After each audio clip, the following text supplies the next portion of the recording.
یہ جو عورتیں گھروں میں بیٹھی ہیں یا جو عورتیں دوسرے مارچ میں شریک ہیں ان کو سب سے پہلے فلسطین کے لیے آواز اٹھانی چاہیے تھی۔ اللہ نے جو حقوق عورت کو دیے ہیں حشر وہ کیا منہ دکھائیں گی؟ دوسری یہ کہ ہم نے الیکشن ہارا ہے، ہم نے حوصلہ نہیں ہارا۔ 14 سال کی بچی سگریٹ سلکا کے سڑک کے اوپر کھڑی ہوئی۔ تعلیم عمل نہ بدل سکے نا، اس تعلیم کا کوئی فائدہ نہیں۔ السلام علیکم ناظرین، میں ہوں آپ کا میزبان عمر بلوچ اور آج ایک ایسے مارچ میں موجود ہوں کہ جس کو سن کے آپ بھی سوچنے پہ مجبور ہو جائیں گے کہ ایک سائیڈ پہ ایک مارچ نکلتا ہے جو لوگ کہتے ہیں وہاں پہ کچھ خواتین ہوتی ہیں، ہماری بہنیں ہیں اور میں عورتوں کی بڑی عزت کرتا ہوں، اگر ہم جب بھی وہاں پہ جاتے ہیں تو ہمارے خلاف وہ ایک محاذ کھڑا کر دیتی ہیں کہ بھئی یہ ہمیں روکنے کے لیے آ گئے ہیں۔ ان کا نعرہ ہوتا ہے کہ میرا جسم میری مرضی۔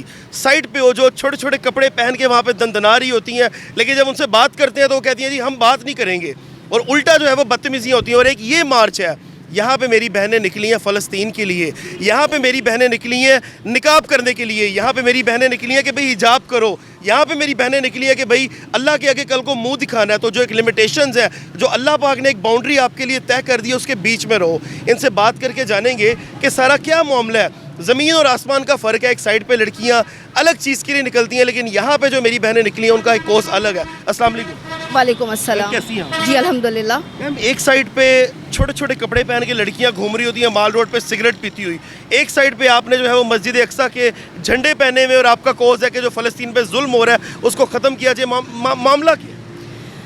دیکھیں جی، سب سے پہلے تو میں گورنمنٹ آف پاکستان کو شرم دلانا چاہوں گی کہ اللہ نے جو حقوق عورت کو دیے ہیں تو گورنمنٹ آف پاکستان کو کیا حق پہنچتا ہے کہ وہ ان حقوق کو غصب کر رہی ہے۔ اور اس کے بعد دیکھیں نئی گورنمنٹ بننے کے بعد سب سے پہلی بات، جیسے کہ بھی سراج الحق صاحب نے کہا کہ ان کو سب سے پہلے فلسطین کے لیے آواز اٹھانی چاہیے تھی۔ تو میں یہ سوچتی ہوں کہ ہم عورتیں یا جو عورتیں گھروں میں بیٹھی ہیں یا جو عورتیں دوسرے مارچ میں شریک ہیں، انہوں نے کچھ تو سوچا ہوگا کہ روز حشر وہ کیا منہ دکھائیں گی اپنے اللہ کو، نبی پاک صلی اللہ علیہ وسلم کو، اور فلسطینی عورت کو جس کا اتنا برا حال ہے کہ وہ لفظوں میں بیان نہیں ہو سکتا۔ تو مجھے تو ایسے لگتا ہے نا کہ ہم لوگ تو الحمدللہ دین کو قائم کرنے کے لیے اور پاکستان کے اندر اسلام کے نظام کو نافذ کرنے کے لیے ہم کھڑے ہیں۔ سراج الحق صاحب کی بہت خوبصورت بات کہ ایک تو یہ کہ ہم ہارے نہیں ہیں، ہرائے گئے ہیں، اور دوسری یہ کہ ہم نے الیکشن ہارا ہے، ہم نے حوصلہ نہیں ہارا۔ بہت اچھی بات ہے میم۔ میں اس چیز کا نا لاسٹ ٹائم بھی جب ہم وہاں پہ کوریج کے لیے جاتے ہیں تو وہ کہتے ہیں نا کہ جو چور ہوتا ہے نا وہ ہمیشہ بھاگتا ہے۔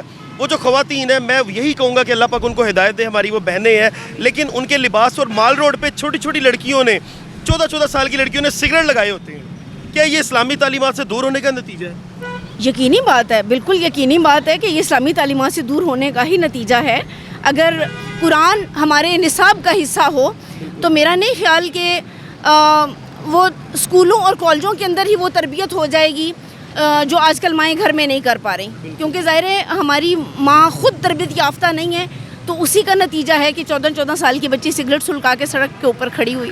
بالکل۔ تو لیکن یہاں پہ جو میں نے دیکھا ہے، میری جتنی بھی یہاں پہ میری بہنوں سے بات ہوئی ہے اور میں نے اپنی بہنوں کو جو دیکھا ہے، پراپر طریقے سے جو شرعی ایک لباس ہوتا ہے اس میں آ کے وہ بات کر رہی ہیں، اور وہ بھی پڑھی لکھی ہیں۔ ان کی باتوں سے لگتا ہے کہ بھائی مطلب بات ان سے کر کے یہ ہم جج کر سکتے ہیں کہ بھائی ایجوکیٹڈ لڑکی ہیں، کیا ان کو شوق نہیں ہوگا کہ ہم بھی ماڈرن بن کے گھومیں، لیکن وہ اپنی باؤنڈریز کو جانتی ہیں۔ یہ تربیت کا سارا معاملہ ہے۔ دیکھیں یہ تعلیم بھی ہے اور تربیت بھی ہے الحمدللہ۔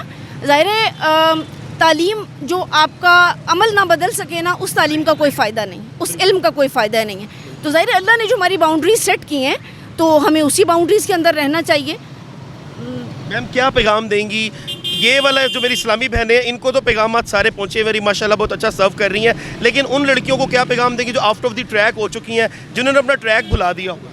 ان کے لیے اللہ تعالیٰ سے ہدایت کی بہت ساری دعا کریں گے۔ وہ معصوم ہیں، وہ ناسمجھ ہیں، وہ کسی اور کے ایجنڈے پہ چل رہی ہیں، تو اس لیے اب ان کے لیے سوائے دعا کے اور کیا جا سکتا ہے؟ ہمارے پاس ڈفرینٹ پلیٹ فارمز ہیں، ہمارے پاس GI یوتھ کا پلیٹ فارم ہے، وہ اس کو جوائن کر سکتی ہیں۔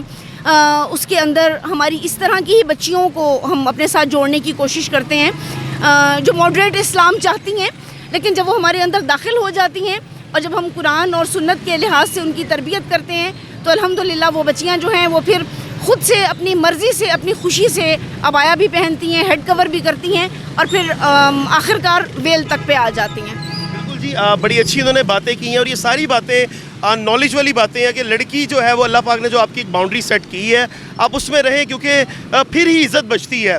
میں نے بہت سی ایسی لڑکیوں کو ذلیل و خوار ہوتے دیکھا ہے جنہوں نے اپنی حدیں کراس کی ہیں, جنہوں نے بھی اپنی باؤنڈریز کراس کی ہیں, جو آؤٹ آف دی لمٹ گئی ہیں, آؤٹ آف دی ٹریک گئی ہیں, میں نے ان کو ذلیل ہوتے ہوئے دیکھا ہے. کیونکہ اللہ کی لاٹھی بے آواز ہوتی ہے, تو اس لیے جو آپ کے لیے باؤنڈریز اللہ نے بڑی خوبصورت باؤنڈریز آپ کے لیے سیٹ کی ہیں. اللہ پاک کے احکامات پہ اگر عمل کریں گے تو آپ کی عزت آپ کے قدموں میں ہوگی. ہر بندہ آپ کو عزت دے گا, ہر لحاظ سے آپ کو دنیا اور آخرت دونوں میں عزت ملے گی. اس لیے ماڈرن بننا چھوڑیں, یہ سوچ اپنے ذہنوں سے نکالیں کہ میرا جسم میری مرضی نہیں, ہمارا سب کا جسم اور مرضی اللہ کی. اپنے میزبان کو دیجیے اجازت. اللہ نہیں کے